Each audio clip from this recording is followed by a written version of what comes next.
The Committee to End Homelessness in Hyannis continues its work.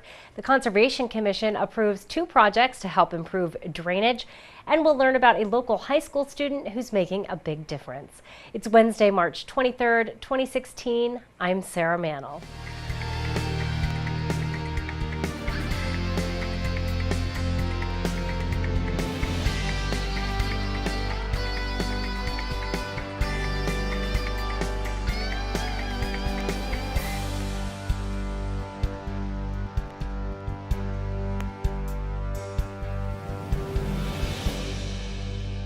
The Committee to Assess Homelessness hopes a memorandum of agreement between the town and social service agencies will help streamline services.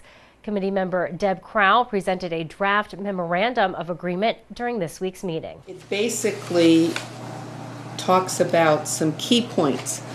Outreach workers that are funded by 5, 6 different agencies have a great deal of difficulty communicating.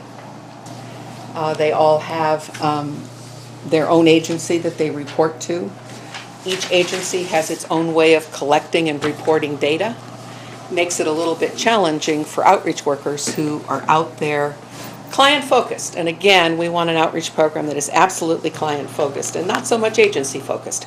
And so one of the ideas we came up with was that the coordinator would be part of reporting into the town administration and would provide the coordination of the outreach workers that are out there.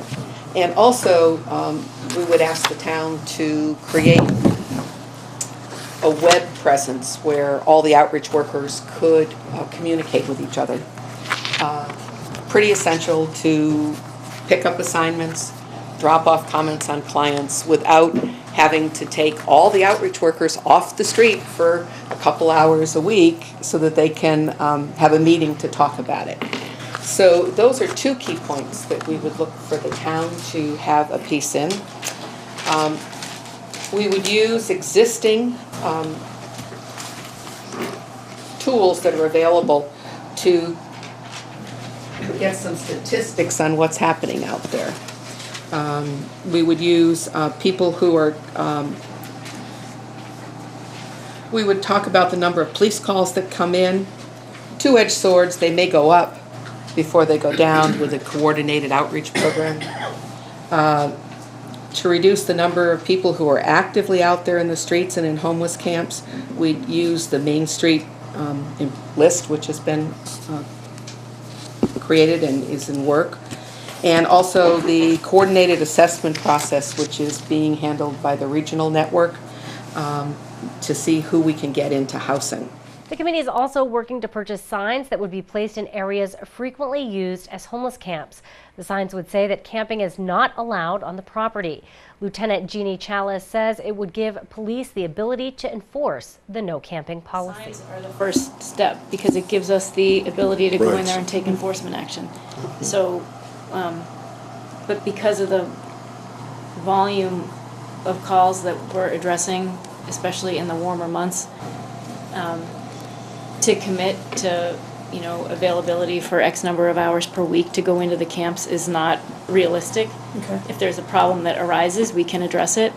But I think the biggest thing for us is going to be getting the signs up as soon as possible, and then from there preventing them from even going in, and then once they're there, taking enforcement action so that it acts as a deterrent from them even establishing camps. But I think we're going to have to address the problems as they arise. I think committing police resources on a regular schedule is something that's kind of difficult. We certainly can help when we can. And the committee will meet again March 29th at 5:30 to continue that work. The Conservation Commission approves 2 projects to help with drainage issues in town.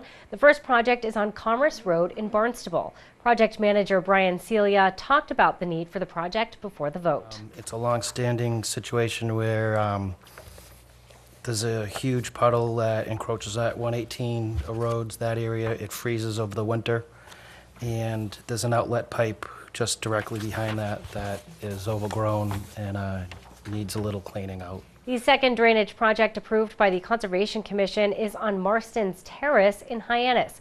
Project manager Brian Celia described that project as well.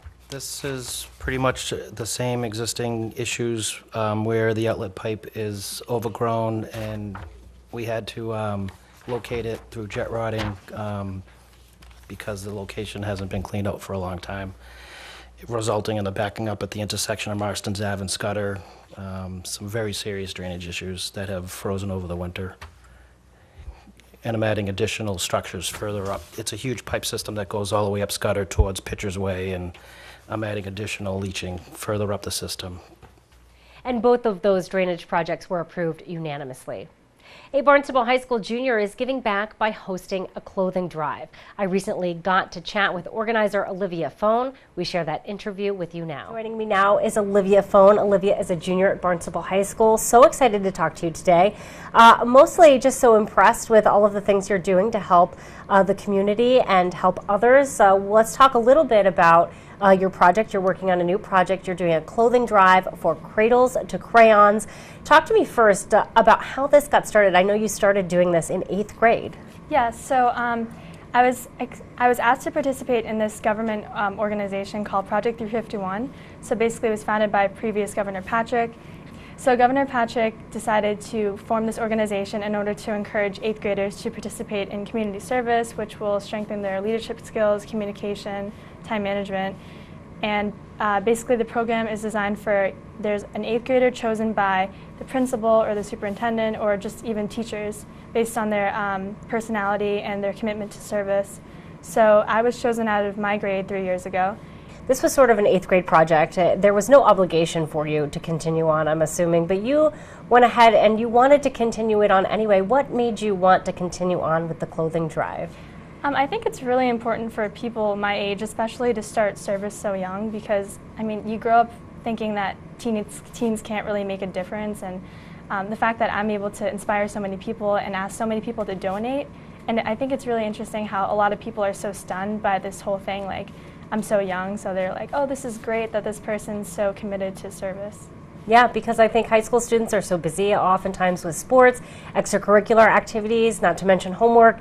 You're reaching college age, so you're probably going to start looking at schools, SATs, all of that pressure. Is it tough to balance some of the giving back that you do and all of the work that goes into this kind of clothing drive? It's not that bad, actually, because the clothing drive is only for less than 2 weeks, and actually the prep time is a little bit longer. And I usually try to fit that in, mostly planning all that stuff after school. So it's a little, I try to push the homework later on because I think this is a little bit more, it requires more attention. So exciting. So let's talk a little bit about this. This is for Cradles to Crayons, and they're an organization really geared towards helping homeless and lower income individuals. So they're looking, what kinds of things are they looking for individuals to donate? Because it is geared towards, I think, up to age 12. Is that right? So Cradles to Crayons is a nonprofit organization, and it's based in Boston, but they accept clothing, mostly gently used clothing, toys, and shoes. And they're basically sending them out to low-income families and across the state. So there could be people on the Cape who are going to be receiving these. Was it difficult to find a local business to act as a collection point? So I've known Beth and John. I mean, oh my God, I'm sorry, that was bad. That's okay. I know another couple who have the same first names, but they're not. I've known Beth and Todd at Cape Cod Beer for a while. My family has been friends with them for years, and they've always been really generous in letting me set this thing up. So when I told them a few years ago that I wanted to do this, they were more than happy to obligate all the space that they have and so many customers. So. Yeah, it's awesome. So the Cape Cod Beer will act as a drop-off point. Anyone can go, donate the items that they bring in, right at Cape Cod Beer, make it convenient for everyone. This is going through, people can donate until April 1st. Is that correct? Yes. Wonderful. Well, thank you. We'll be sure to tune in to our hour-long news program, Barnstable This Morning, weekdays at 7 a.m.